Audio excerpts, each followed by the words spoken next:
ताजमहल वहाँ से ऐसी वस्तु मिल सकती है जिससे यह साबित हो जाए कि यहाँ ताजमहल से पहले कुछ और था।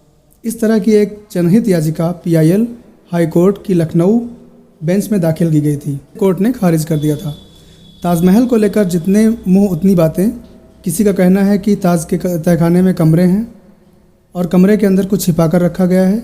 वहीं कुछ का दावा है कि ताज का ऊपरी हिस्सा तो मुग़लों ने बनवाया था, लेकिन उसके नीचे किसी और इमारत का हिस्सा है जिसे मुग़लों ने तोड़ दिया था। लेकिन आर्कियोलॉजिकल सर्वे ऑफ इंडिया के एक रिटायर्ड अफसर ने एक तस्वीर बनाकर बताने की कोशिश की है कि ताजमहल के तहखाने में क्या क्या है। यह थ्योरी किसी ASI के अफसर की नहीं है।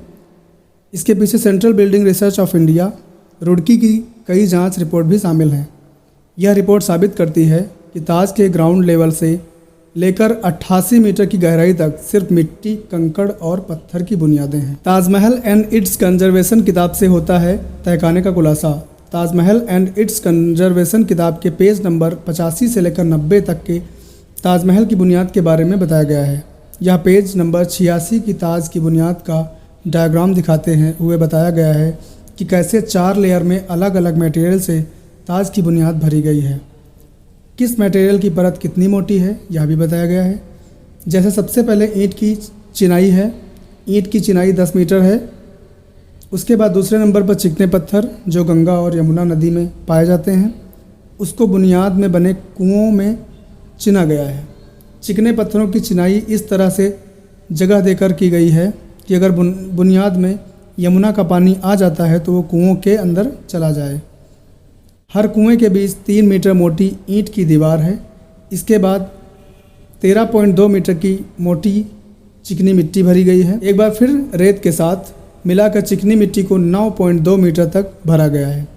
वहीं ग्राउंड पेनिट्रेटिंग रडार की मदद से जब रुड़की की टीम ने बुनियाद के बारे में और जांच की तो सामने आया कि सबसे नीचे 65.6 मीटर की मोटी परत प्राकृतिक मिट्टी की है। डगरा सर्किल से रिटायर्ड इंजीनियर MC शर्मा का कहना है, मैं खुद 2006-2007 में ASI की टीम के साथ तहखाने में काम करवा चुका हूँ। वहाँ सिर्फ पिलर हैं। रुड़की की टीम में मैं भी शामिल रहा हूँ। वहीं सीनियर गाइड शमसुद्दीन का कहना है, अगर जाने माने देश और विदेश के ट्रैवलर और हिस्टोरियन को पढ़ा जाए तो साफ मालूम होता है कि ताजमहल जितना ऊपर दिखाई देता है उससे कहीं ज़्यादा वो ज़मीन के नीचे भी है, उसकी बुनियाद कई लेयर की है, इसलिए उसकी बुनियाद